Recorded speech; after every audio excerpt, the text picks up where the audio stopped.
আমার এখানে দুইটা প্রশ্ন আছে। একটা প্রশ্ন হচ্ছে আমরা বিএনপির আয় দেখতে পাচ্ছি 1 কোটি থেকে 5 কোটি বা 6 কোটি, আমি যদি এরকমও ধরি, এটা রাফ হিসাবে আপনারা যে আয়টা দেখাচ্ছেন, কিন্তু আমরা দেখতে পাই কিন্তু বিএনপির মতো বড় দলের একটা বড় সভা, মানে বিভাগীয় সভা হোক, কোনো একটা নগর কেন্দ্রিক একটা সভা হোক, সেই সভাতেও কখনো কখনো এর চেয়ে বেশি টাকা খরচ হয় বলে কেউ কেউ আমাদের বলে থাকেন। আর দ্বিতীয় প্রশ্ন হচ্ছে, আপনি এটা ঠিকই বলেছেন, রাজনীতি এখন একটা ব্যয়বহুল ব্যাপার হয়ে দাঁড়িয়েছে। তার ফলে কি এখন শুধু আপনারা যারা বড়লোক আছেন তারাই শুধু রাজনীতি করবেন, আমরা রাজনীতিতে আসতে পারবো না?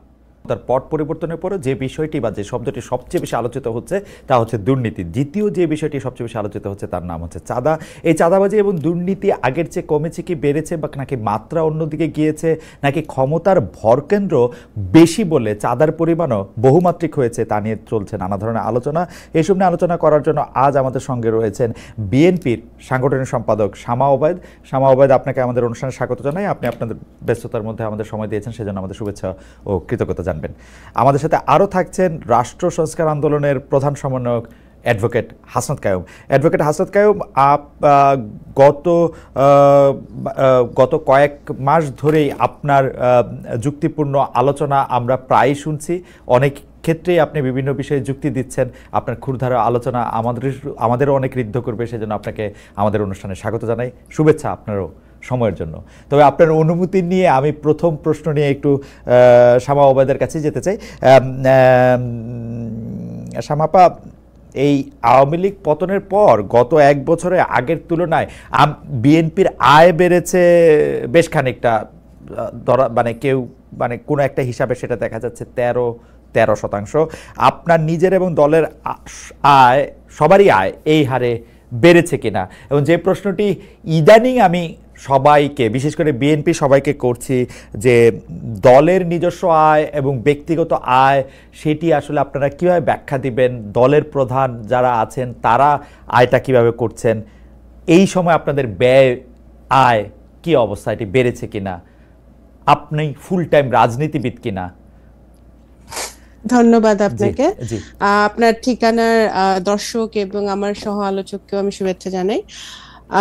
দেখুন, বিএনপি তো অনেক মানে যথেষ্ট পুরনো একটা দল। এখানে অনেক প্রবীণ রাজনীতিবিদরা আছে যাদের ফুল টাইম অকুপেশন পলিটিক্স, মানে অকুপেশন না, ফুল টাইম তারা 24 ঘন্টা রাজনীতি করেন। আবার অনেকে আছেন যে তাদের একটা প্রফেশন আছে, তারা রাজনীতি ও বিএনপির সাথে জড়িত আছেন। আয় ব্যয়ের হিসাব, আমি ব্যক্তিগতভাবে আমার আয়ের কথা যদি বলেন, আমার আয়ের চেয়ে ব্যয় অনেক বেশি। আমার বাবার যেরকম ছিল, হ্যাঁ, তো আমারও আয়ের চেয়ে ব্যয় অনেক বেশি। রাজনীতি অনেক এক্সপেন্সিভ হয়ে গেছে। আপনি যদি নির্বাচনী এলাকা বলেন বা অন্য সব জায়গায়, মানে ইন জেনারেল সবকিছুরই যেরকম দাম বেড়েছে, রাজনীতিরও দাম বেড়েছে। তো আপনার এক নেতাকর্মী আছে, আপনার যদি নির্বাচনী এলাকা থাকে তাদের টেক কেয়ার আছে, বিভিন্ন জনের পাশে যদি থাকতে হয়, আপনার অবশ্যই এটা ব্যয়বহুল একটা ব্যাপার।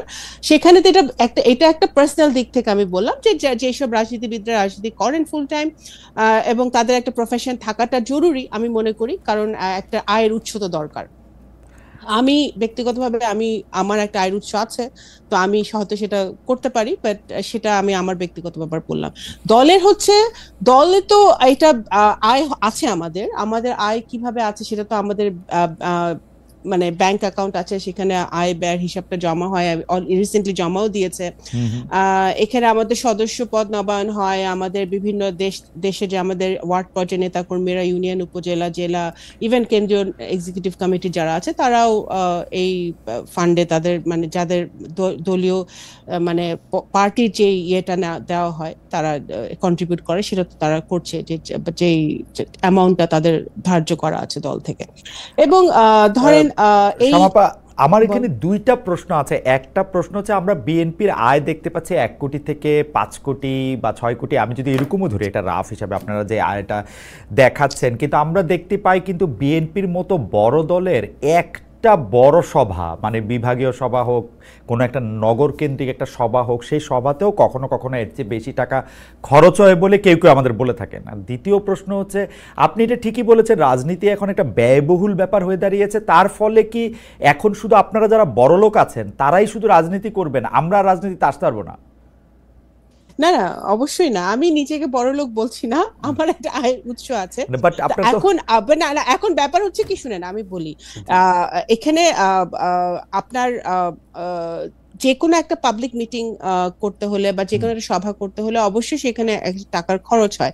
সেখানে অনেকে ব্যক্তিগত পর্যায় থেকে কন্ট্রিবিউট করে, যারা অ্যাফোর্ড করতে পারে দলকে কন্ট্রিবিউট করে, যারা দলের অ্যাক্টিভলি দল করে, তার নিজের থেকেই করে। এটা যদি আপনি এটা এটা দলকে ভালোবেসে করে, দলের নেতা হিসেবে করে, দলের কর্মী হিসেবে করে, অনেকেই করে।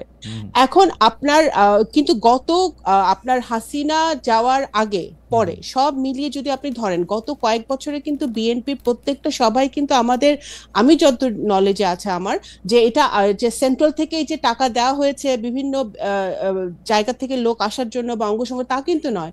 অনেকে কিন্তু নিজের পকেটের পয়সা খরচ করেও তখন এসেছে। আমি জানি সেটা ব্যক্তিগতভাবে, হ্যাঁ, আমার বিভাগে আমি বলতে পারি যারা অনেকে এসছে, কিন্তু সেটা দলকে ভালোবেসে এসছে, একটা আন্দোলন চলছে সেই জন্য এসছে, এবং সেই স্পিরিট নিয়ে কিন্তু অনেকেই এসছে। ওকে, এবং নিজের বাগাইটের পয়সা খরচ করেছে। সেটা ঠিক, কিন্তু যখন আপনারা ক্ষমতায় যাওয়ার কাছাকাছি বা ক্ষমতা যাওয়ার দৌড়ে আছেন, তখন কিন্তু একটু ম্যাট্রিক্সটা চেঞ্জ হয়। যারা নিজের থেকে আসে তারা একটা সুদূর প্রসারী চিন্তা ভাবনা নিয়েই আসে। যেমন আমি যদি এখন আমার বন্ধুকে চিন্তা করি যে আসলে এখন বিএনপি সভায় যাইতে চাবে, আপনাকে অনেকগুলি টাকা দিয়েই যাইতে চাবে আপনার পাশে শুধু বসার জন্য, তার একটা স্বার্থ থাকবে। সেই জায়গা থেকে আমি এটা বলতেছি যে মানে আপনারা এটা স্বচ্ছ কিনা। ওই রাজনীতি দেখেন, ওই রাজনীতি থেকে তো আমরা বেরোয় আসতে চাই। আমি মনে করি ওই ধরনের পলিটিক্স আসতে তো চান, মানে আমি মনে করি, দেখেন দলে এখন যাদের এই দল যে হার্ডলাইনে গত 1 বছর ধরে আছে হাসিনা পালিয়ে যাওয়ার পরে, যেমন ধরেন যেখানে যেটা র্যান্ডম শুনছে বহিষ্কার করা হচ্ছে, ব্যবস্থা নেওয়া হচ্ছে। যারা দলে পুরনো আছে তাদেরকে, দেশে বিদেশে যারাই অনেকদিন ধরে কাজ করছে তাদেরকে মূল্যায়ন করার চেষ্টা করা হচ্ছে। তা আমি তো মনে করি যে নতুন কাউকে তো আমি আশেপাশে এখন পর্যন্ত দেখছি না। যারা পুরনো এতদিন ধরে 17 বছর ধরে হ্যাঁ সংগ্রাম করছে তারাই আমি দেখছি। হ্যাঁ, নমিনেশনের সময় আপনি বহু নতুন মুখ দেখবেন, সেটা সব বড় দলই দেখা যায়, তারা নমিনেশন চাইতে আসে। কিন্তু এটা দলের উপর ডিপেন্ড করে যে দল যে কর্মী বা যে নেতাটা দলের পিছনে শ্রম দিচ্ছে বা কাজ করছে তাকে নমিনেশন দিবে না একজন নতুন কাউকে দিবে।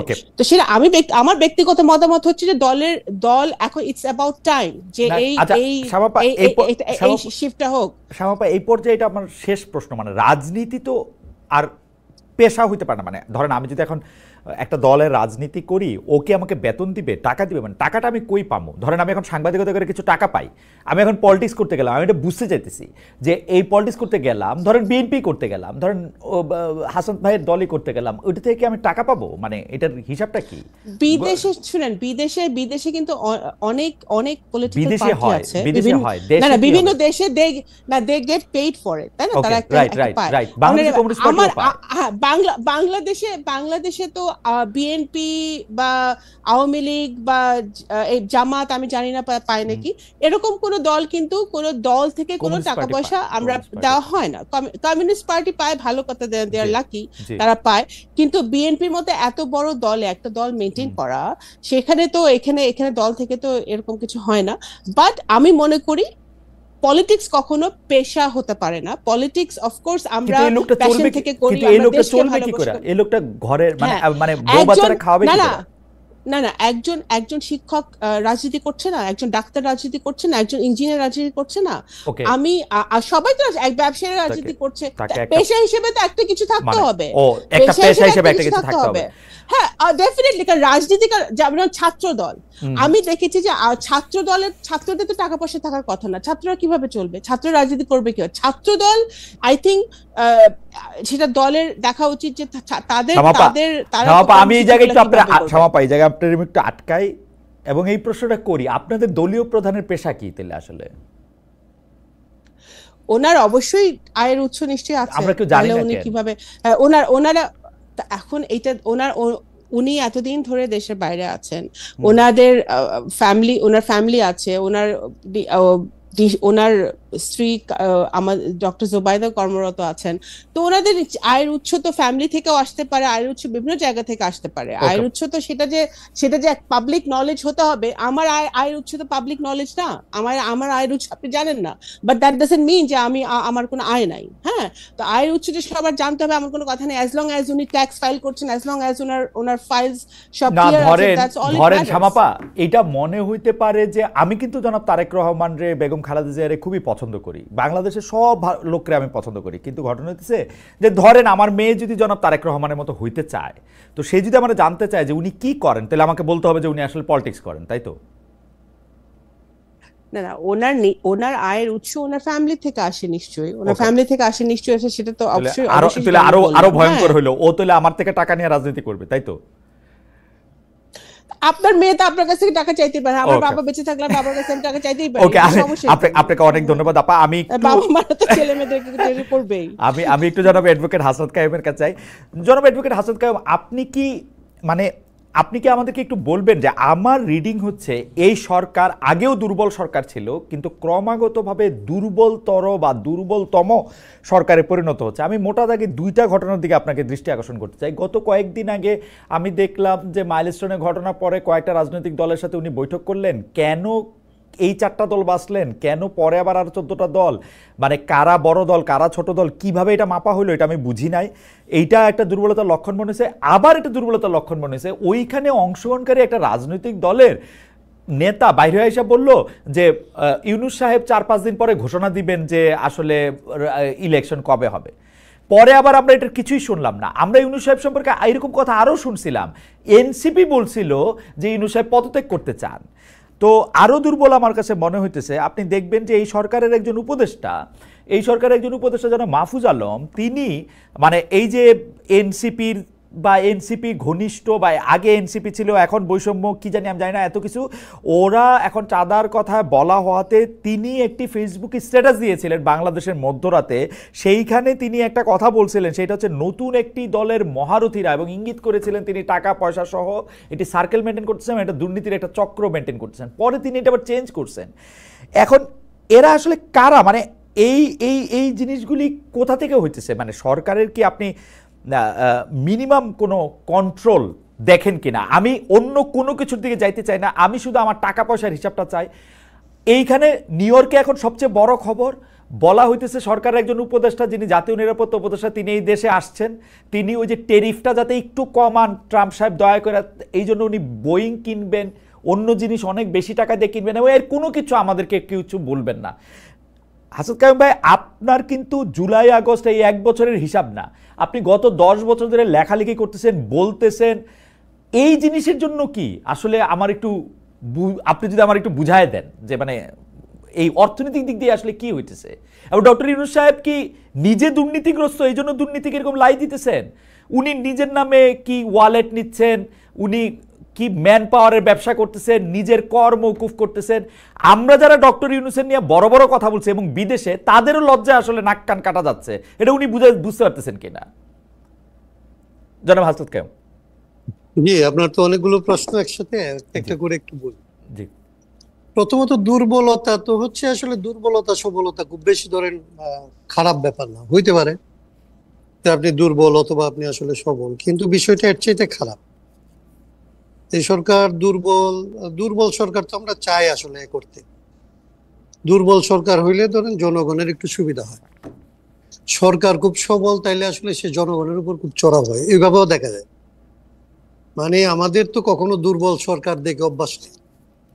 একবার এরশাদের সময় আপনার মনে থাকার কথা, এরশাদকে আমরা একটু দুর্বল সরকার পাইছিলাম, কারণ সবাই তার বিরুদ্ধে ছিল, আর তার একটা বড় পার্টি টাটি ছিল না ওইরকম, তাকে দাঁড়াইতে হইতো পুলিশ টুলিশ নিয়ে।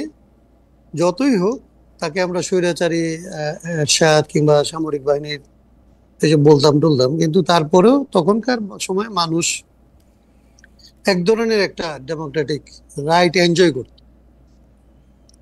এইটা হইলে ধরেন একরকম, কিন্তু আমাদের এখনকার সরকারের যদি ধরেন এই যে উদাহরণগুলি আপনি দিলেন, এগুলি কিংবা আরো অন্যান্য উদাহরণ মিলায় যদি আপনি দেখেন, তাইলে দেখবেন যে আসলে আমি যেটা অনেক সময় বলছি যে এই সরকার অদক্ষ এবং তার কোনো ভিশন নাই, কোনো হোমওয়ার্ক নাই।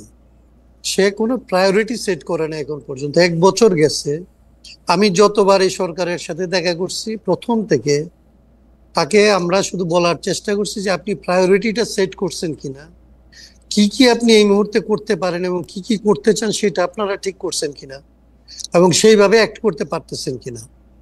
এরা সবসময় আমাদের আশ্বস্ত করছে যে ওদের প্রায়োরিটি সেট করা আছে, কিন্তু কার্যক্রম যখন পরিচালিত হয় তখন দেখা যায় যে আসলে কোনো প্রায়োরিটি নাই।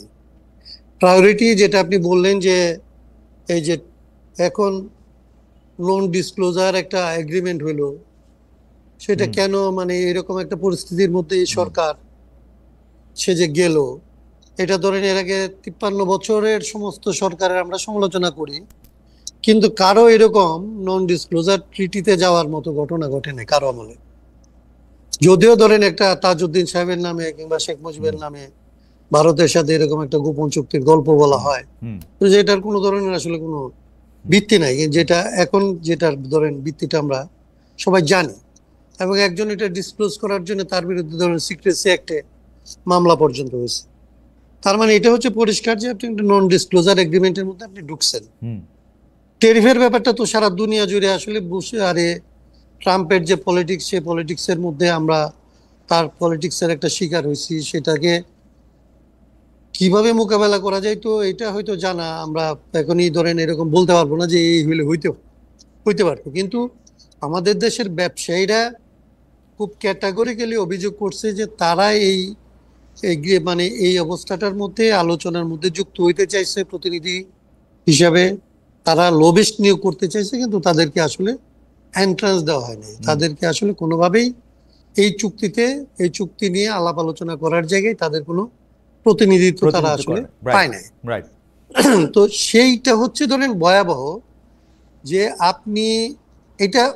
আপনি না দিয়ে পারেন।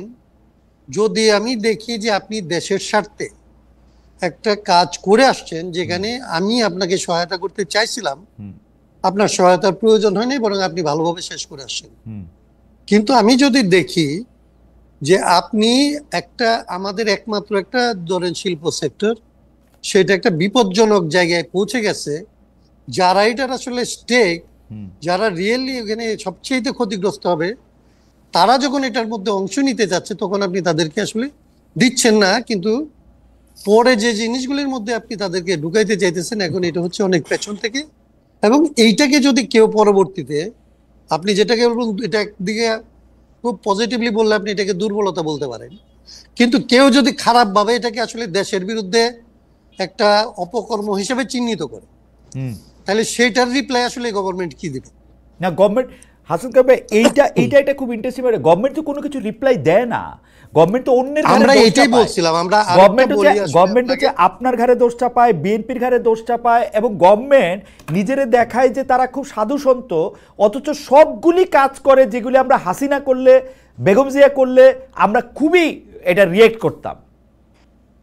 হ্যাঁ, ন্যাচারালি আমরা এটা বলছিলাম। আমরা ধরেন একদম 8 তারিখ ওনারা সরকার করলো, আমরা 11 তারিখে ওনাদের কাছে কতগুলো একটা আমাদের যে হোমওয়ার্কটা ছিল সংস্কারের ব্যাপারে, কিংবা এরকম একটা সিচুয়েশন হলে কি হইতে পারে, সেইটা নিয়ে আমরা তাদেরকে আমাদের একটা লিখিত প্রস্তাব দিয়েছিলাম।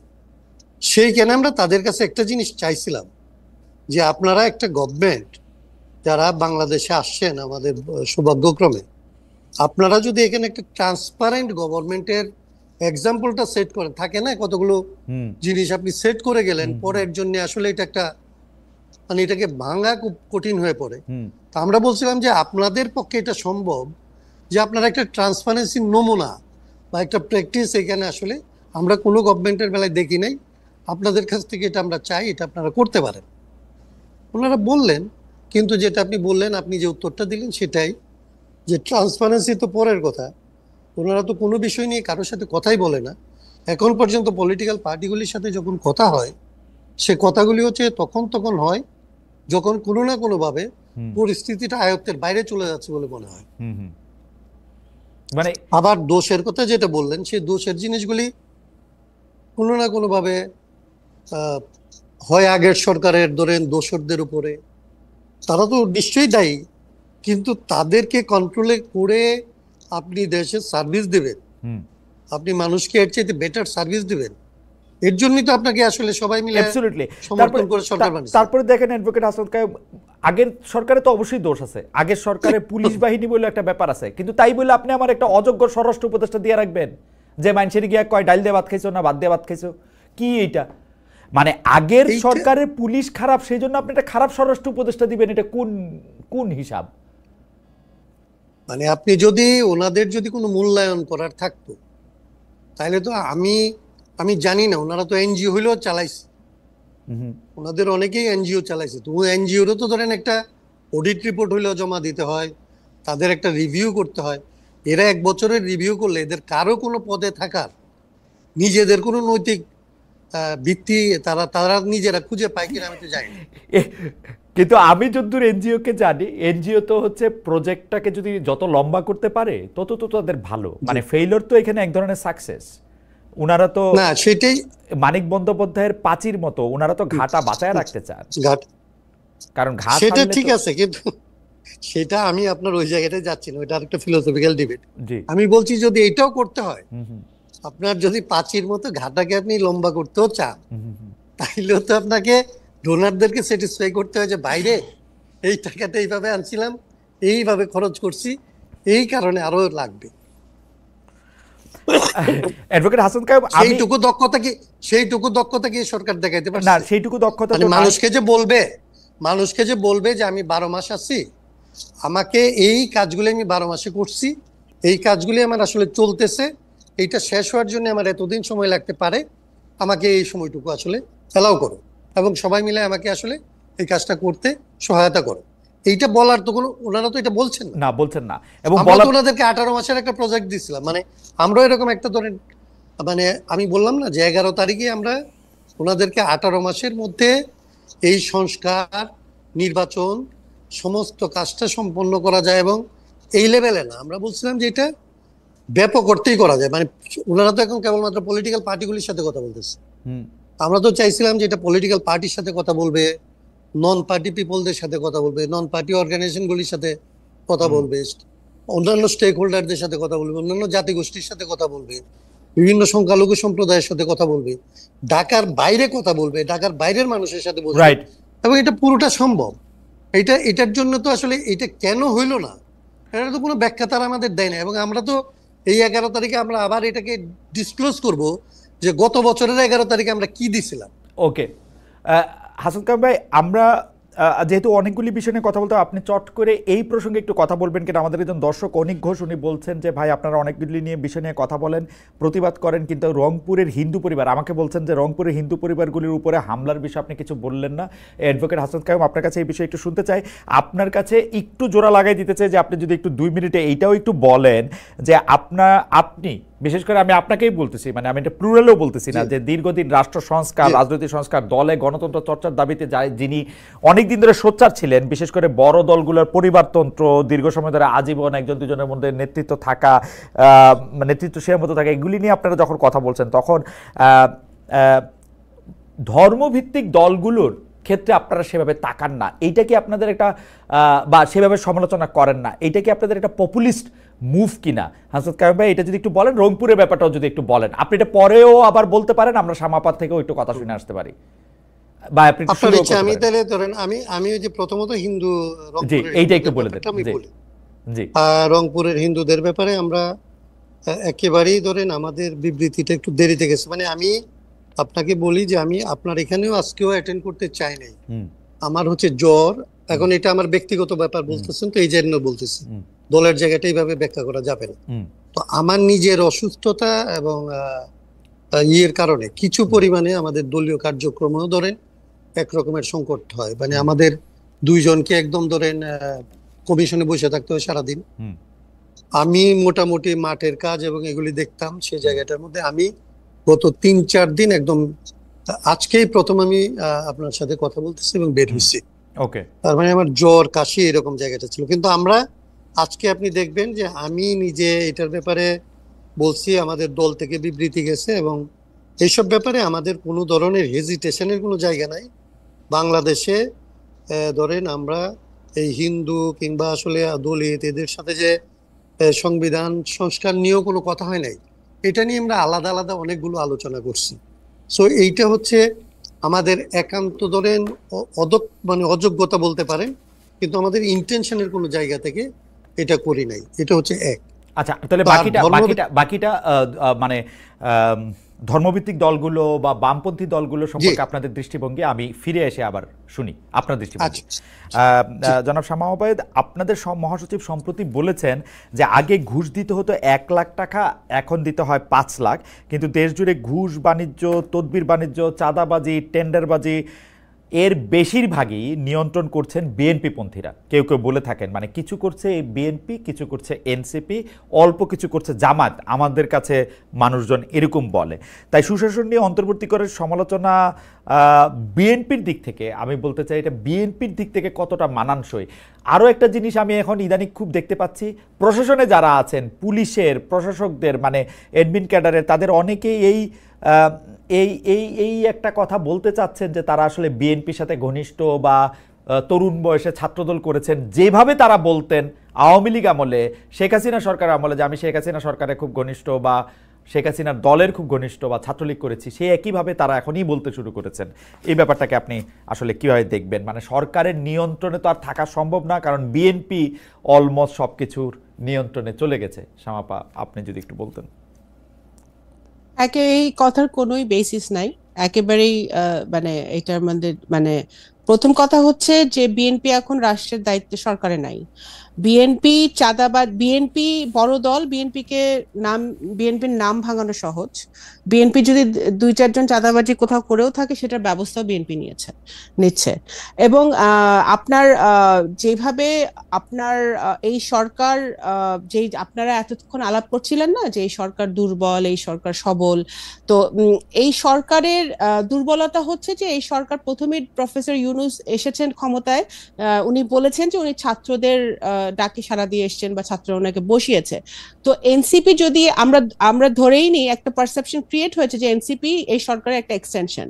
আর এনসিপি এবং সমন্বয়ক শব্দটা আবার না কোন দিন আমরা দেখবো যে সমন্বয়ক শব্দটা গালিতে পরিণত হয়েছে বাংলাদেশে, বাংলা শব্দটা। কারণ সমন্বয়ক নামে যে পরিমাণে চাঁদাবাজি হচ্ছে এবং যে পরিমাণে বিভিন্ন জায়গায় টাকা নেওয়া হচ্ছে, এবং আমি ব্যক্তিগতভাবে অনেক ইনসিডেন্ট জানি যেটা আমি এখানে বলতে পারবো না আপনার শোতে, যে আপনার সমন্বয়ক নামে বিভিন্ন জায়গায় ইভেন আওয়ামী লীগের লোকজনের কাছ থেকে চাঁদা নেওয়া হচ্ছে, যারা সবাই তো পালায় নাই, অনেকে তো এখন আছে দেশে, নেওয়া হচ্ছে। তো এখন কথা হচ্ছে যে বিএনপির নামটা ব্যবহার করা সহজ, এই জন্য মানুষ বিএনপির নামটা ব্যবহার করছে। এবং জামাত করে বা জামাতের ব্যাকগ্রাউন্ড আছে এরকম বহু লোক অ্যাডমিন ক্যাডারে এখন আছে। আপনার এনসিপির যত এবং সমন্বয়করা যত বেশি সচিবালয়ে ঘোরাফেরা করে, তার 0.5% বিএনপি লোকজন যায় না। এখন এটা কারণ হচ্ছে যে সমন্বয়কদের তো ঘোরাফেরা করতে হয়, বিএনপি লোকেরা তো টেলিফোন উঠায় কইলি সমস্যার সমাধান।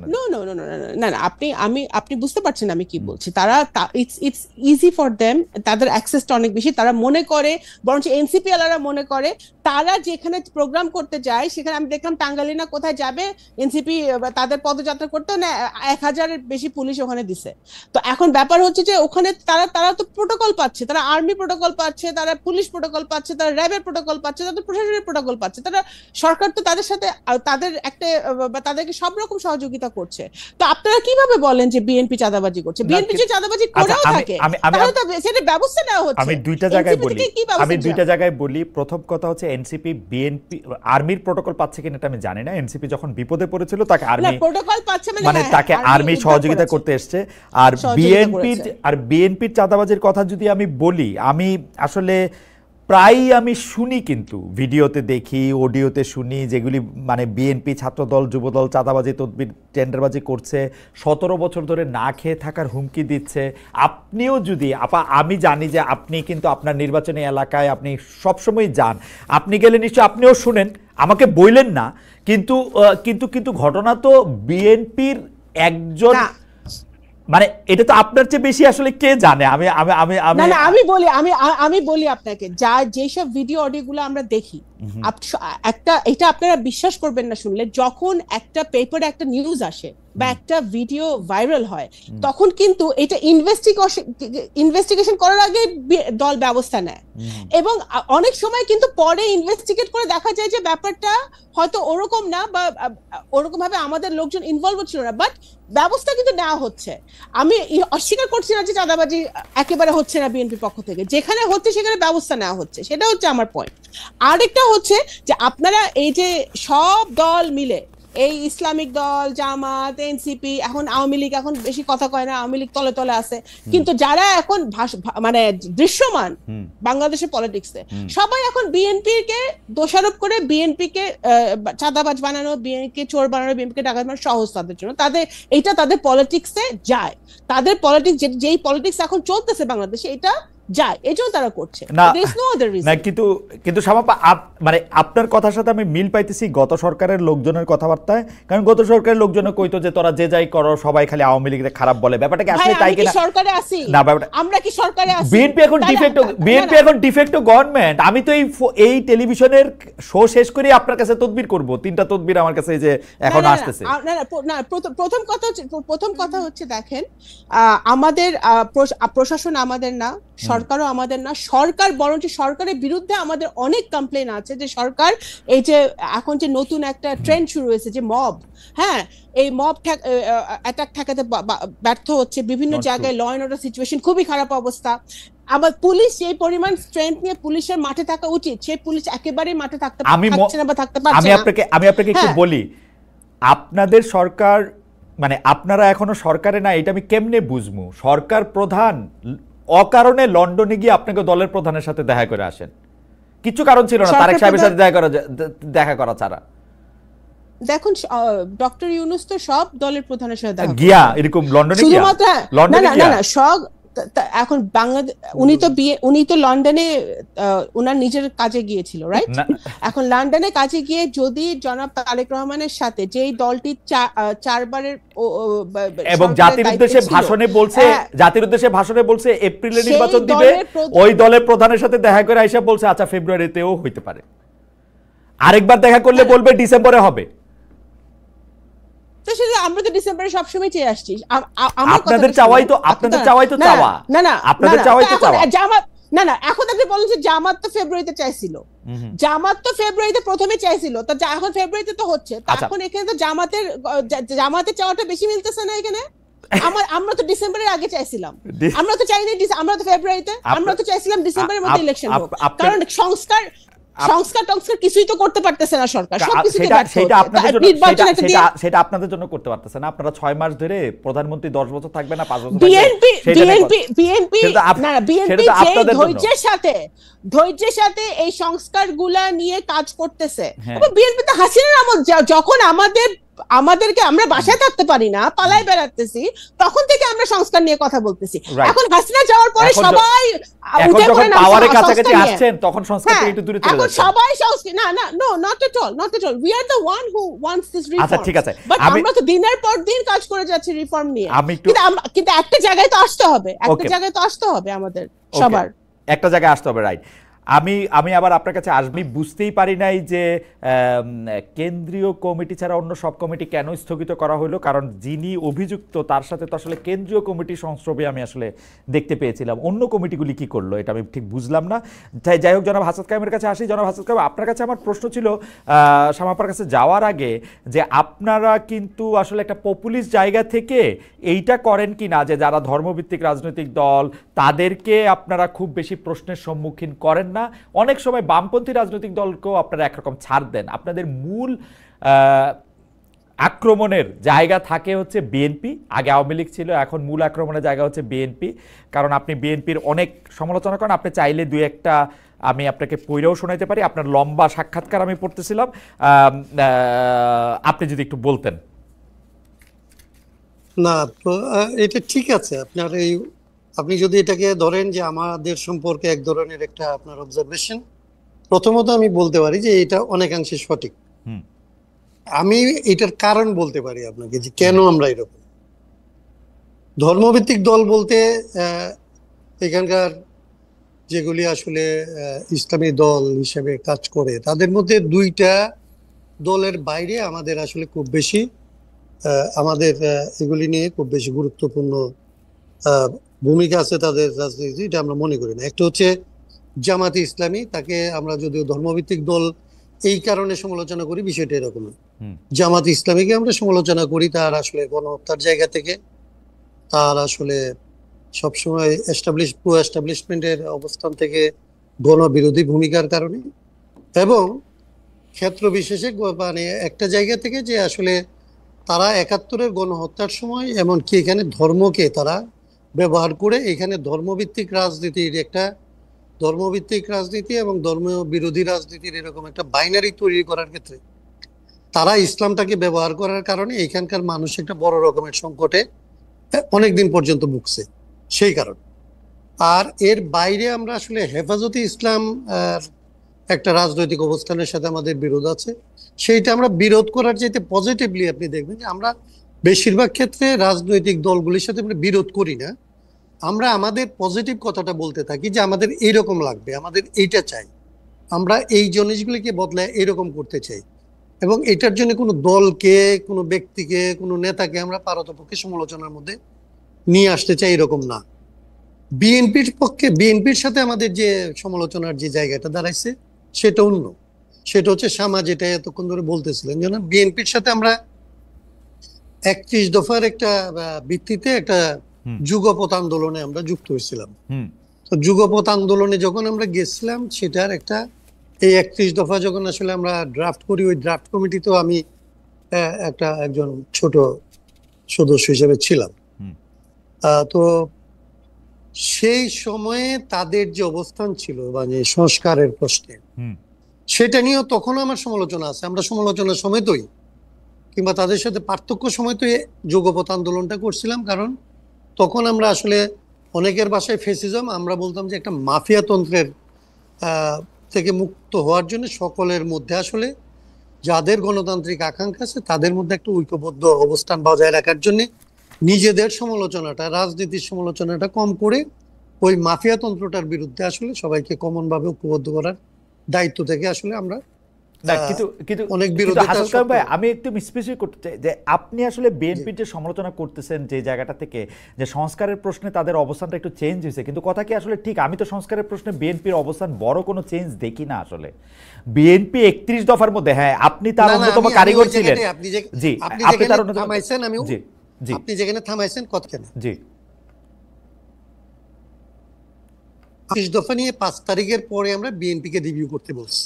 হুম আমরা বলছি ৫ তারিখের এই অভ্যুত্থানের পরে বাংলাদেশের মানুষের যে সংস্কারের আকাঙ্ক্ষা, হুম সে আকাঙ্ক্ষাটা আগের থেকে আসলে অনেক দূর পর্যন্ত বিকশিত হয়েছে, এবং তাকে আমরা যেইখানে তাদেরকে ভাবতাম সেইখানে যদি আমরা অবস্থান করি তাইলে আমরা মানুষের থেকে আসলে পেছনে অবস্থান নেব, হুম এবং মানুষের পেছনে অবস্থান নিলে এটা আমাদের জন্য আসলে রাজনৈতিক দল হিসেবে কিংবা আসলে রাজনৈতিক কর্মী হিসেবে আমাদের এটা উচিত হবে না। আমাদের উচিত হবে আসলে মানুষের অন্তত আকাঙ্ক্ষার সাথে থাকা, এবং সেই জায়গা থেকে আমরা ৩১ দফার রিভিউ চাচ্ছি। কিন্তু এইটা আসলে একবার জনাব তারেক রহমান সহ একটা মিটিং এ, মানে তখনও পর্যন্ত অনলাইন মিটিং এখনো যেটা হয়, তো উনি একটা মিটিং আমাদের মুলতবি করছিলেন, পরে মুলতবি মিটিংটা আর কোনোদিন হয় নাই, এবং লোকাল যে বিএনপি আছে তার সাথে আসলে আমরা এই বিষয়গুলি নিয়ে কোনো রকমের মানে যতটা লম্বা বিশ্লেষণ প্রয়োজন সেই রকমের বিশ্লেষণ করার মতো পরিবেশ আমরা পাইনি। হাসান কামাল ভাই, তাতে যেটা হাসান হয়েছে কামাল যে ভাই, আমি হাসান শেষ কামাল করে ফেলি ভাই, জি কথাটা, জি তাতে আমাদের অবস্থানটা আমাদের রয়ে গেছে, আমরা একটা আকাঙ্ক্ষা আমাদের বাড়ছে, ওনাদের অবস্থানটা ওনাদের জায়গায় রয়ে গেছে। না হাসান কামাল ভাই, আপনি আমাদের আবার যে বাড়তি আকাঙ্ক্ষা, যে জি, বাড়তি আকাঙ্ক্ষার কথা থাক, কারণ হচ্ছে যে আপনার লেখা বা আপনার চিন্তার সাথে আমি পরিচিত, দর্শকরা হয়তো, কিন্তু আপনি যেটা জন আকাঙ্ক্ষার কথা বলতেছেন, বিএনপির কোন জন আকাঙ্ক্ষাটা ফলো করা দরকার ছিল? কিছু কিছু লোকের কথা শুনলে, এনসিপির, কোনো কোনো সময় জামায়াতে ইসলামীর, কোনো কোনো সময় সরকারের কথা শুনলে মনে হয়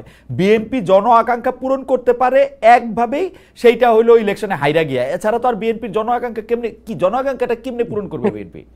না, না, না, আপনার একটা কি হয়, মানে আপনি ধরেন হাসিনা বিরোধী একটা লড়াই আমরা করতেছিলাম, তাই না? হুম হুম আমরা ৬৪টা দল ধরেন একটা সময় গিয়ে যুগপৎ করছি। হুম সেই লড়াইয়ের মধ্যে আমরা ধরেন কতগুলো বিষয় তো আমরা সবাই কমনলি অ্যাকসেপ্ট করছি। হুম।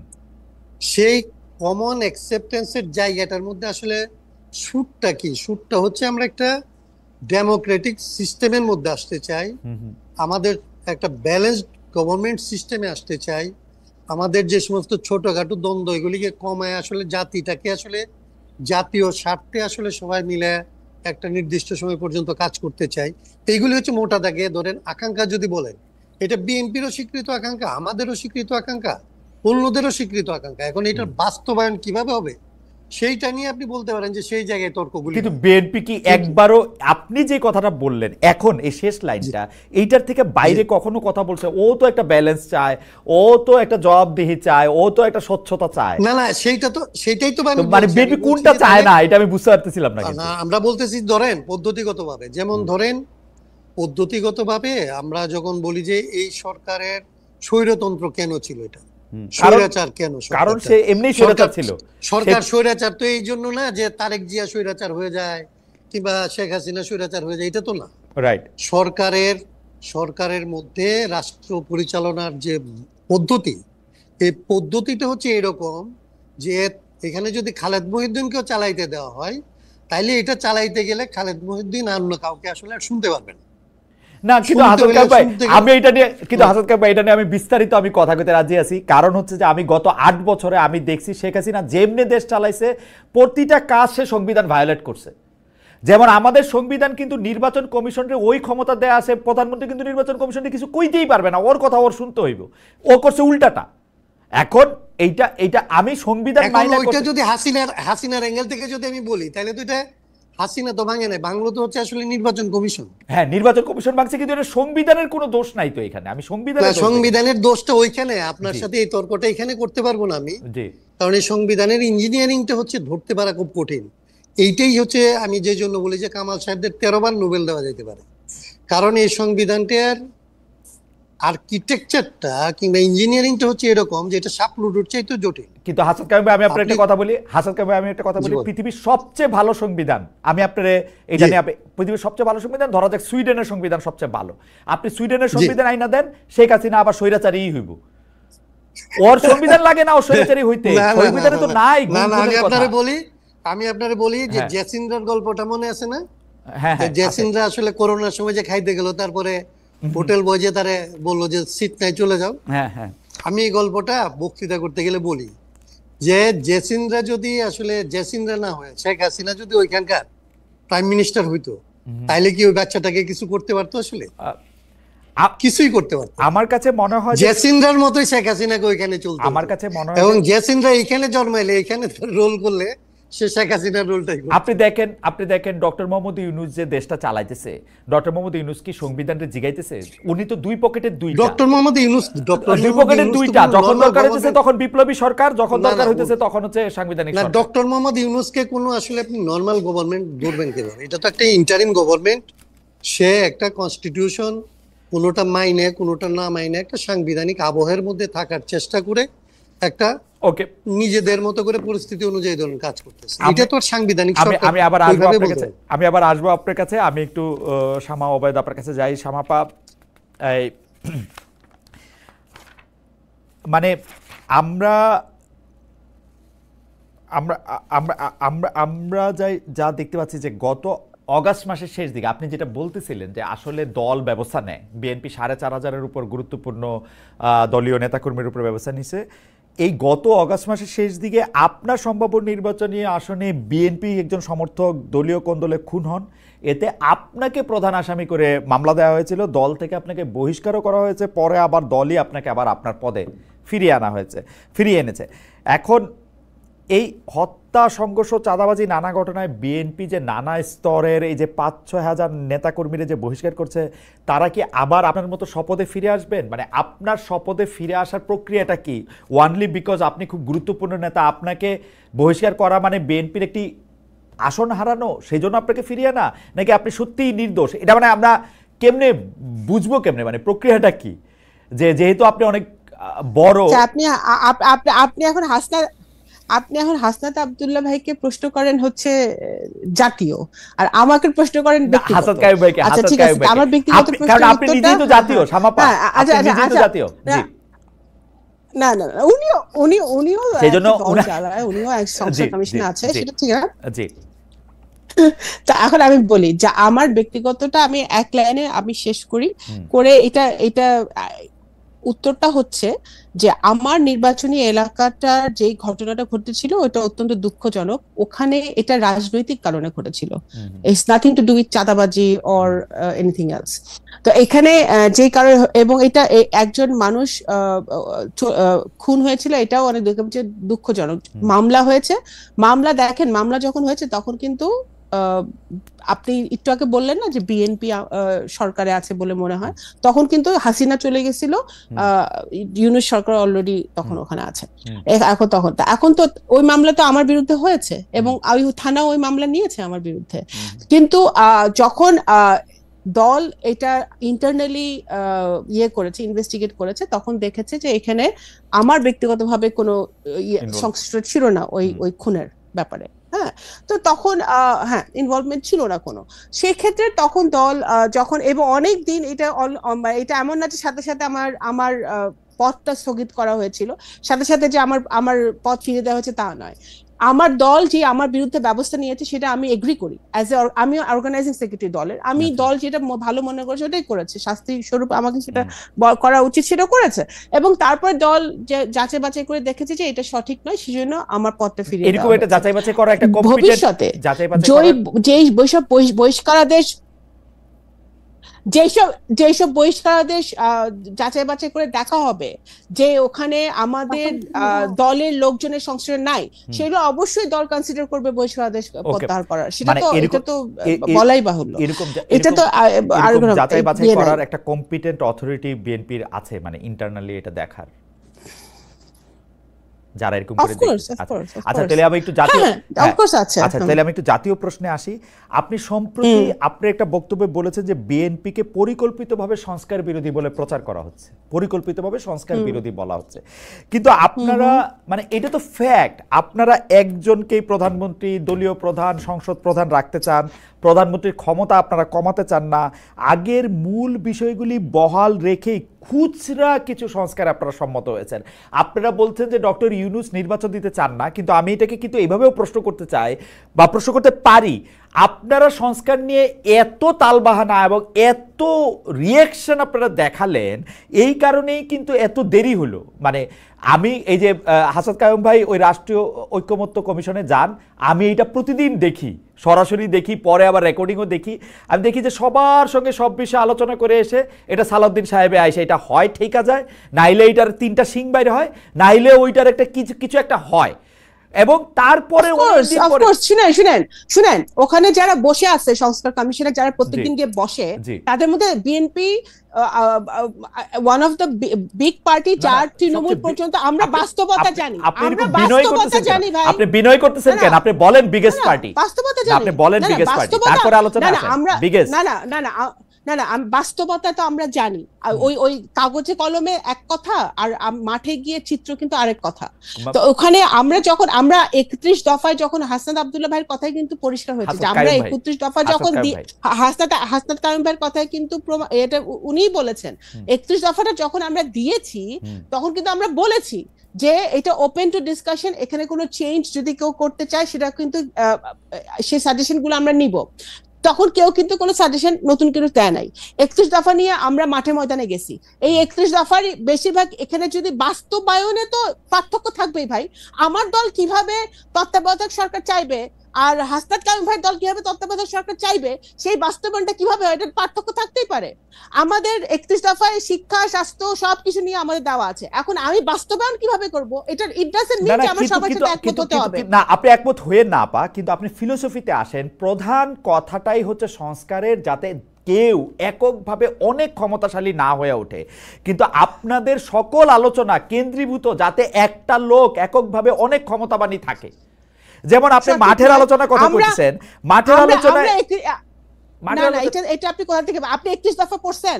আমাদের তো প্রথম চারটা দফার মধ্যেই একটা দফা হচ্ছে যে প্রধানমন্ত্রী রাষ্ট্রপতির ক্ষমতার ভারসাম্য। আমরা কোথায় আমরা বলেছি যে আমরা প্রধানমন্ত্রী যে আপনারা 31 দফায় যা কিছু বলছেন, 31 দফায় যা কিছু বলছেন তা কিছু যদি আপনারা মানে সংস্কার কমিশন তার থেকে অনেক বেশি বাড়তি কিছু বলতে পারে না, 31 দফায় বলছে।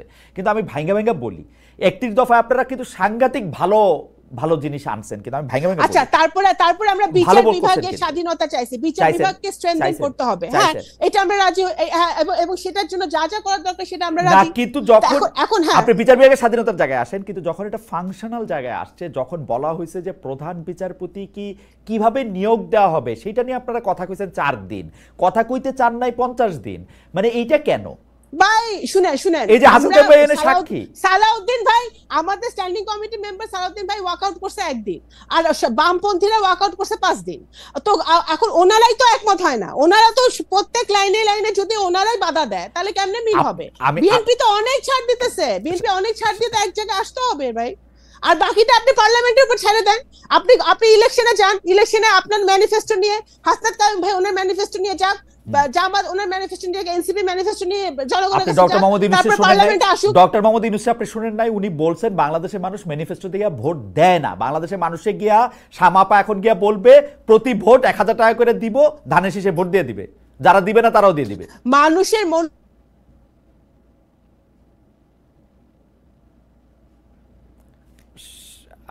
সামাপা কি আটকে, সামাপার কথা কি আটকে গেল না এখন আবার ফিরে আসছে?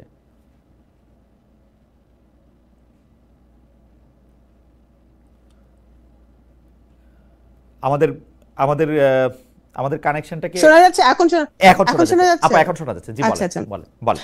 না, আমি বলছি যে মানুষের মনোজগতের পরিবর্তন হয়েছে। আমার দল বিএনপি সহ সকল রাজনৈতিক দলকে এখন 2025-এ বুঝতে হবে যে ওই প্রেক্ষাপট নাই যে আমি গেলাম আর ভোট টাকা দিয়ে ভোট কিনে আনলাম। That is not the reality anymore. মানুষকে আপনার ডেলিভার করতে হবে, মানুষকে আপনি যা বলছেন তা করতে হবে। আপনার চেহারা দেখে বা আপনার দল শুধু ধানের শীষ বা নৌকা বা দাড়িপাল্লা বা লাঙ্গল এগুলো দেখেই মানুষ ভোট দিবে, ওই সিনারিও আমি মনে করি বর্তমান ডেমোগ্রাফিক যা বাংলাদেশের সেই ভোটারদের সেই সিনারিও এখন নাই।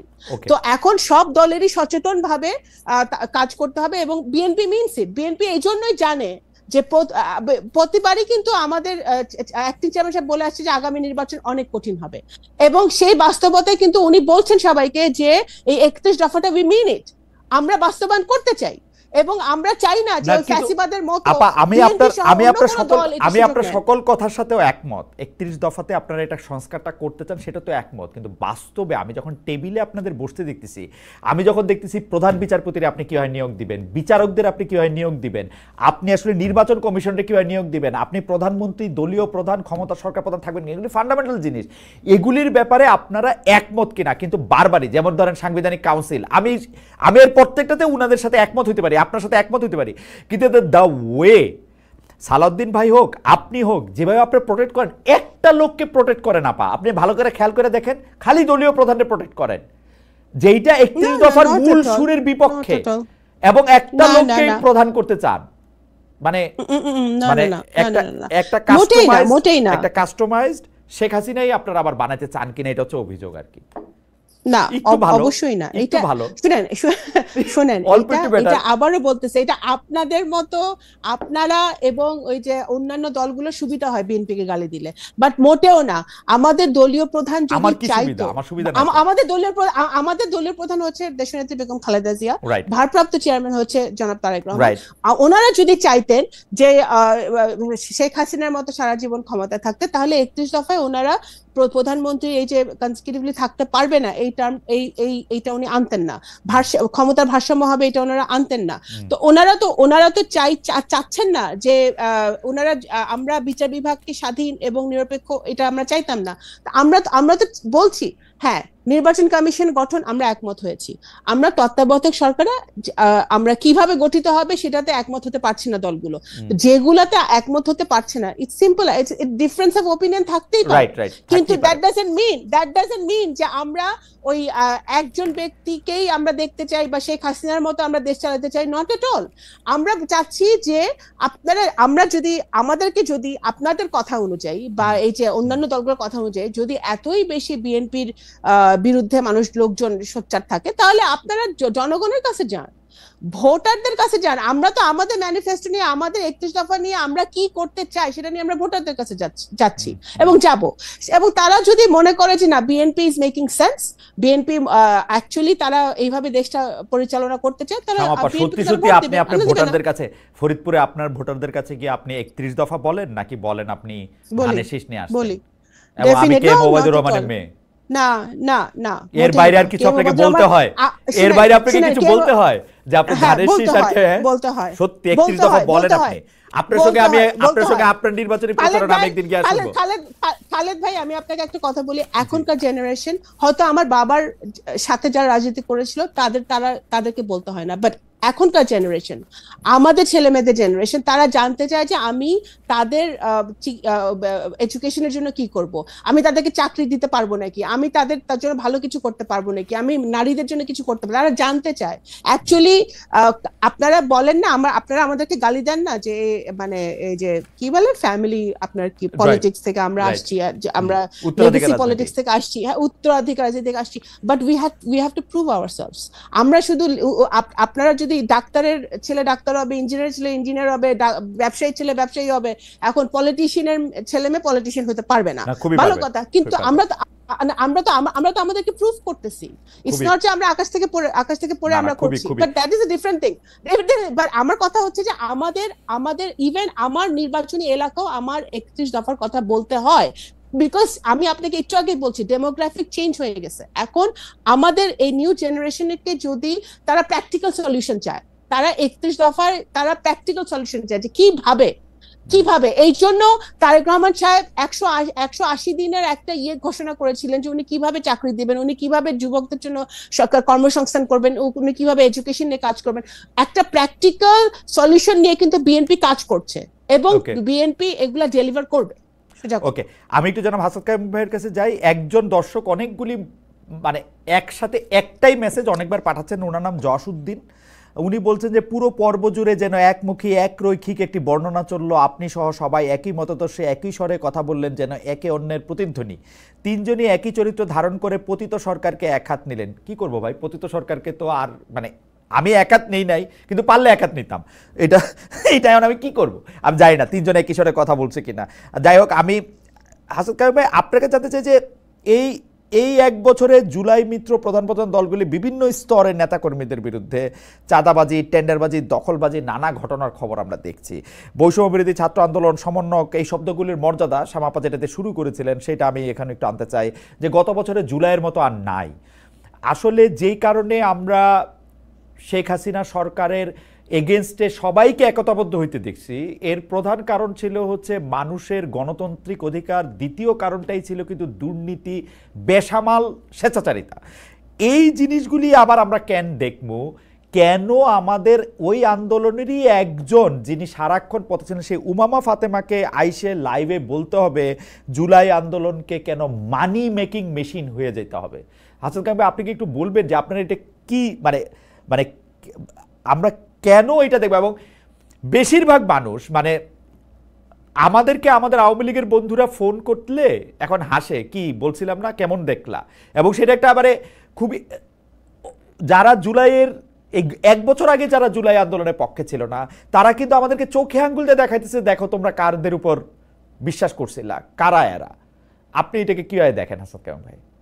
আমি এটা আমাদের একটা ঐতিহাসিক দুর্বলতা হিসেবে দেখি। আমি বলি যে আমাদের এখানে এখন পর্যন্ত আমাদের অনেক বিজয়ের অভিজ্ঞতা আছে, আমরা অনেকবার জিতছি, অনেক লড়াইয়ে জিতছি, এগুলি অনেক মূল্য দিয়ে জিতছি হয়তো, কিন্তু আমরা জিতছি।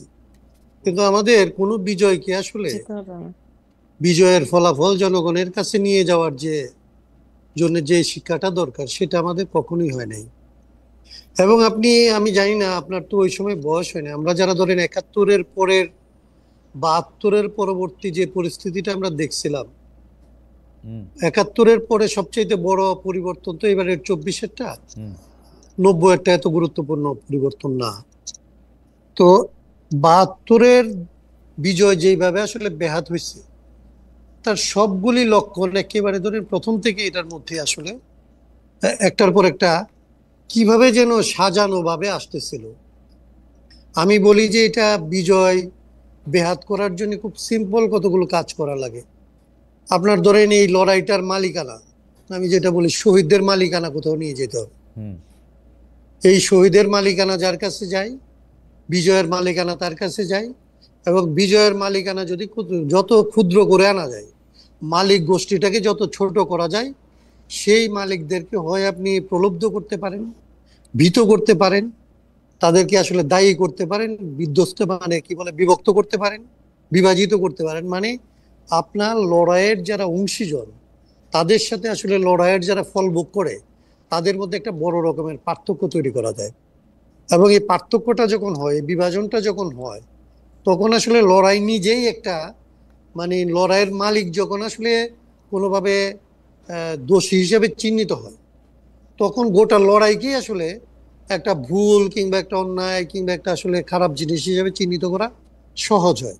এবং যখন এটা ঘটে, তখন আর বাকি সবাই আসলে তখন এক ধরনের হরিলুটের মতো মনে করে এই যে মরশুম চলে যাচ্ছে, এই চলে যাওয়ার আগে যে যেখান থেকে যতটা পারে একটা অংশ অভিমানে সরে যায়, আরেকটা অংশ আসলে লুটপাটের অংশ নিতে আসে। বাংলাদেশে একেবারে 24-এর পরে এত দ্রুত যে এই ঘটনাগুলি ঘটলো, এই ঘটনাগুলি ঘটবে বলে আমাদের মধ্যে আশঙ্কা ছিল।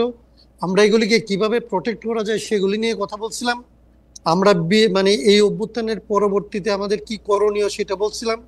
কিন্তু আমরা যেহেতু ধরেন অনেক বড় কোনো শক্তি না, কিংবা আমাদের যেহেতু ওইরকম বড় কোনো ধরনের রাজনৈতিক কি বলা যাবে যে গুরুত্ব নাই, আমাদের বক্তব্যগুলি তখন আসলে তরুণদের কাছে বিবেচিত হয়েছে যে আমরা প্রতিক্রিয়াশীল হয়ে গেছি, আমরা পশ্চাৎপদ কথা বলতেছি। আর বাকিদের কাছে মনে হয়েছে যে আমরা অপাঙ্ক্ত, আমরা এখন কোনোভাবে আসলে প্রাসঙ্গিক থাকার জন্য একভাবে কথা বলতেছি।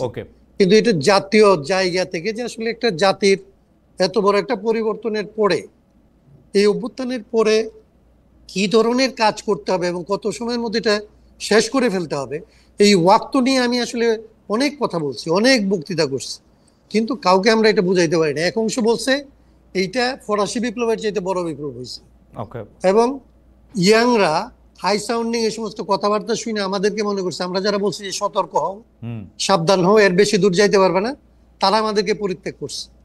আর এরা যখন ধরেন এনার্কি, আর দুই দিন পরে বলবে হাসনাত কাইয়ুম হচ্ছে আওয়ামী লীগের দোসর, আমাকে অলরেডি বলতে শুরু করছে। আচ্ছা, এরা যখন ধরেন এই জায়গাগুলিতে এরকম জায়গায় গেছে, এনার্কি তৈরি করা শুরু করছে, তখন এস্টাবলিশমেন্ট হচ্ছে আসলে নিজেদের মধ্যে খুব দ্রুত আসলে তার এস্টাবলিশমেন্ট টিকায় রাখার জন্য যাদের উপরে ভর করা সম্ভব, তাদেরকে যাদের উপরে আস্থা রাখা সম্ভব, তাদের কাছে আসলে ভিড়ছে এবং তাদেরকে আসলে রিজিট করছে যে এনার্কির বিপরীতে পরিবর্তনটাকেও সে তখন আর পরিবর্তনটা করতে আসলে আর সে রাজি হইতে পারে। বিএনপি যে এখন ধরেন, আমার নিজের বোধ হচ্ছে এরকম, বিএনপি যে এখন ধরেন অগ্রসর কোনো পদক্ষেপ নিতে পারে না, তার কারণ হচ্ছে তার উপরে যারা নির্ভর করে আছে তারা আসলে তাকে আর আগাইতে দিতে চায় না। কারণ তাদের একটা প্রতিনিধিত্ব বিএনপির মধ্যে আসলে বলে যে 17 বছর না খায় আছি, ওইটা অন্য জিনিস।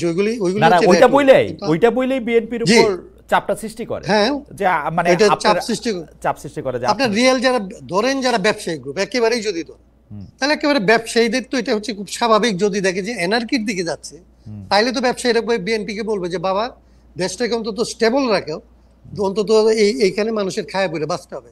এবং বিএনপি যদি সেইখানে রেসপন্সিবল পলিটিক্সও করতে চায়, তাইলে তার কথাটাকে সে একদম ফেলে দিতে পারবে। তার মানে হচ্ছে যে এইখানে অনেকগুলো ঘটনা ঘটছে যেটা আমরা আসলে পরিস্থিতিকে মূল্যায়ন করতে ব্যর্থ হইছি। হাসান ভাই, আমি আবার আপনার কাছে ফিরবো, শামা আপার পথে চলে যেতে হবে। শামা আপারে দ্রুত একটা কথা বলে যে, শামা আপা আপনার একজন ভক্ত, ওনার নাম বোধহয় মোহাম্মদ রহমান, তিনি বলছেন যে খালেদ মহিউদ্দিন হাসিনার ইনকাম কখনো জিজ্ঞেস করছেন কিনা গত 15 বছরে। কমন প্রশ্ন। জি ভাই, জিজ্ঞেস করছি। আপনার জন্য প্রশ্ন, জি, বলেন, আপনি কি বলবেন ভাই? আপা বলবেন? না আমি প্রশ্নটা না, করব। প্রশ্ন করেন হ্যাঁ, প্রশ্নটা হচ্ছে যে করেন, বিএনপি সমস্যা নেই। জাতীয় নির্বাচন আয়োজনটিতে সবচেয়ে, সেটা আপনার জন্য শেষ প্রশ্ন, সবচেয়ে বেশি জোর দিচ্ছে। ইন্টারেস্টিং ব্যাপার হচ্ছে অংশ নিতে পারুক আর না পারুক, আওয়ামী লীগও কিন্তু জাতীয় নির্বাচনের ব্যাপারে প্রত্যক্ষ বা পরোক্ষভাবে এক ধরনের কথা বলছে ইন্ডিয়াও, যে আসলে আমরা একটা নির্বাচিত সরকারের সাথে কথা বলবো। সোশ্যাল মিডিয়াতে আওয়ামী লীগকে আমরা খুব সোচ্চার দেখছি, কারণ তারা মনে করছে নির্বাচিত সরকার এলে, বিএনপি ক্ষমতা এলে, তারা মাঠের রাজনীতিতে এখনকার যে পালিয়ে থাকা অবস্থান, সেইটার চেয়ে পরিস্থিতিতে কিছুটা একটা স্পেস পাবে। এবং গত এক বছর ধরে মানে এই আওয়ামী লীগের অনেক নেতাকর্মী অনেক কিছুতেই বিএনপির দিকে তাকিয়ে আছে। এই বিষয়টা আপনি কিভাবে দেখেন? অনেকেই বলছেন যে বিএনপি এবং আওয়ামী লীগের মধ্যে তলে তলে একটা সাংঘাতিক রকমের আতাত হচ্ছে। আপনি বিষয়টাকে কিভাবে দেখেন? দেখেন এই 17 বছরে বিএনপি হচ্ছে মানে সবচেয়ে বড় ভিকটিম আওয়ামী লীগের ফ্যাসিবাদের। তো ওইখানে বিএনপির সাথে আওয়ামী লীগের আতাতের প্রশ্ন নাই, খুবই ক্লিয়ার। হাসিনার সময় যখন আমরা তো 2009 সাল থেকে ভোটাধিকার চেয়ে আসতেছি, যখন হাসিনা আসছিল এবং ইলিয়াস আলী গুম হইলো 10-11 সাল, তখন থেকেই আমরা কথা বলে আসতেছি এবং ভোটাধিকার চেয়ে আসতেছি। তখন আপনাদের মনে হয় নাই, দেশবাসীর আপনাদের পলিটিক্যাল পার্টিগুলোর মনে হয় নাই যে বিএনপি কেন নির্বাচন চাইতেছে? আজকে নির্বাচন চাইলে দোষের কি? আপনার এই সংস্কারের ফার্স্ট সংস্কার, আপনি কিছুই ঠিক হবে না। এই যে ডোনারদের কথা বলতেছেন, ডোনার আমাদের ডেভেলপমেন্ট পার্টনাররা কেউ ইনভেস্ট করছে না, সবাই বসে আছে ফেন্সে যে কখন একটি গণতান্ত্রিক সরকার আসবে দেশে। এখন আমরা চেয়েছি, আমরা খুব সিম্পল কারণে চাচ্ছি। আওয়ামী লীগ কি বলছে না বলছে ইটস ইমমেটেরিয়াল। এবং ইন্ডিয়া তো, কিন্তু আওয়ামী লীগের প্রতি আপনাদের একটু এক্সট্রা ভালোবাসা দেখা যাচ্ছে কিনা? আপনারা আওয়ামী লীগের নিষিদ্ধ চান না, আপনারা আওয়ামী লীগ 17 বছর ধরে আপনাদের আওয়ামী লীগ বিভিন্ন আমরা যখন জামাতকে নিষিদ্ধ করতে চাইছিল আওয়ামী লীগ, তখনও আমরা এটা অপোজ করছি, কারণ কোন দল নিষিদ্ধ আমরা চাই না। আমরা এনসিপি যখন নতুন দল হয়েছে তখন আমরা এটাকে স্বাগত জানাচ্ছি, কারণ আমরা বহুদলীয় গণতন্ত্রে বিশ্বাস করি, দ্যাট ইজ বিএনপিস মোটো। এখন কিন্তু একটা দলকে ব্যান করে এনসিপি আওয়ামী লীগ ব্যান করার জন্য ওই যে মব ক্রিয়েট করে, আবার কমিটি করার সময় সব জায়গায় আওয়ামী লীগের লোকই, তারা আওয়ামী লীগ ছাড়া কোনো লোক পায় না কমিটি করার জন্য। এখন বিএনপি লোক এনসিপিতে যাবে না, বিএনপি লোক এনসিপিতে যাবে না, কি করবে? আওয়ামী লীগের লোক এখন তলে কার সাথে কার খাতে? তাহলে আওয়ামী লীগের লোক নিয়ে যদি তুমি কমিটি করবা, তাহলে আর শিবির হলো ছাত্রলীগ করবে, পরে উন্মোচিত হবে সে শিবির। তাহলে নামে রাজনীতি করেছে, বিএনপি নামে আন্দোলন করেছে, বিএনপির নামে জেল খেটেছে, বিএনপির নামে সবকিছু করেছে। আমরা তো কোনো ছদ্মবেশে কোনো কিছু করি নাই। আমরা সারা জীবনে 17 বছর ধরে আমরা নির্বাচন চেয়ে আসছি, কারণ গণতন্ত্র নাই। একটা যেই আসুক, আজকে যদি যেই ক্ষমতায় আসুক, সেটা মুখ্য না, মুখ্য একটা ভোটাধিকার আমাদের প্রতিষ্ঠা করতে হবে। আজকে এত কিছু যে অধপতন, এত কিছু যে নাই, প্রত্যেকটা প্রতিষ্ঠান ধ্বংস। এই যে প্রত্যেকদিন সংস্কারের কমিশনে আপনারা বসতেছেন, সবাই কেন বসতেছেন? কারণ 17 বছর ধরে সবকিছু কিন্তু মানে এখন দেশের যে অবস্থা বা এই সরকারের যে অবস্থা, দুর্বল সবল যেমনি বলুক, আমার কাছে একটা বলশালী সরকার মানে হচ্ছে যে সরকারটার আসলে সবগুলি উইং ভালোভাবে কাজ করে। এখন সরকারটা, এটাকে এখন হাসাদ খান ভাই যে নামই দেখ না কেন, এখন সরকারটা যে অবস্থা, কেউ যদি এই প্রশ্ন করে আসলে কি নির্বাচনের জন্য দেশটা নিরাপদ? নির্বাচন কি দিতে পারবে এই সরকার? নির্বাচন করতে পারবে? এটা আমাকে জিজ্ঞেস করছেন? জি আপা। হ্যাঁ, এখন এই সরকারের তো দুর্বলতা আর অলরেডি উন্মোচিত হয়েছে, কারণ তাদের প্রেসার গ্রুপ হিসেবে সমন্বয়করা এনসিপি কাজ করে। সো তাদের নিজেদেরকে শক্তিশালী হতে হবে, এবং তারা যদি প্রয়োজন, এতগুলো রাজনৈতিক দল আছে, সবগুলো দলের থেকে তারা সাজেশন নিতে হবে। প্রশাসন কিভাবে তারা সবল করবে, তার অ্যাডমিনিস্ট্রেশন কিভাবে সবল করবে। তাদের এখনো আওয়ামী লীগের লোকজন প্রত্যেকটা এজেন্সিতে আছে, আওয়ামী লীগের লোকজন প্রত্যেকটা সচিবালয়ে আছে। এদেরকে কিভাবে তারা সংস্কার, মানে এদেরকে কিভাবে বের করবে, সেগুলো তো আগে তারা ঠিক করবে। এগুলো 1 বছর চলে গেছে, তারা কিছুই করে নাই। এখনো বিভিন্ন প্রশাসনের লোক, বিভিন্ন স্তরে হাসিনার লোক রয়ে গেছে, এগুলোকে এখনো ছাঁটাই করতে পারে না, অথচ লোক পালা যাচ্ছে। এগুলো ঠিক করতে হবে। আপা, এটা নিয়ে শেষ প্রশ্ন, কেন এই কথাটা বারবার উঠছে? কারণ বিএনপি তো এই দেশটাকে যথেষ্ট নিরাপদ মনে করছে না, সেজন্য বিএনপি প্রধান নেতা দেশে আসছেন না। অনেকে বলতেছেন এরকম, তারেক সাহেব দেশে আসছেন না কারণ দেশকে যথেষ্ট নিরাপদ মনে করছেন না, এবং দেশ যথেষ্ট নিরাপদ না অথচ নির্বাচন চাচ্ছে। ব্যাপারটা একটা দুই রকম অবস্থান হচ্ছে কিনা? ষড়যন্ত্র চলতেছে না তা তো না, আমরা সবাই বুঝি যে ষড়যন্ত্র এখন চলতেছে। আওয়ামী লীগ দেশি বিদেশি ষড়যন্ত্র আছে, এবং ষড়যন্ত্রকে মোকাবেলা করার প্রথম ধাপ হচ্ছে একটা একটা গণতান্ত্রিক অবস্থা ফিরিয়ে আনা, এবং গণতান্ত্রিক অবস্থা ফিরিয়ে আনার প্রথম ষড়যন্ত্রের মধ্যেই নির্বাচন চান? সবচেয়ে বড় নির্বাচন। ষড়যন্ত্রের মধ্যেই নির্বাচন চান? ষড়যন্ত্র চলতে থাকবে যদি নির্বাচন না হয়, যদি গণতান্ত্রিক অবস্থা ফিরিয়ে না আসে, ষড়যন্ত্র চলমান থাকবে। তাহলে সবগুলো রাজনৈতিক দল ওই যে অগস্টের 5 তারিখে গত বছর যেই জায়গায় ছিল সেই জায়গায় আসতে হবে, যে আমরা সকলেই একটা গণতান্ত্রিক পরিবেশ চাই, তাহলেই সম্ভব।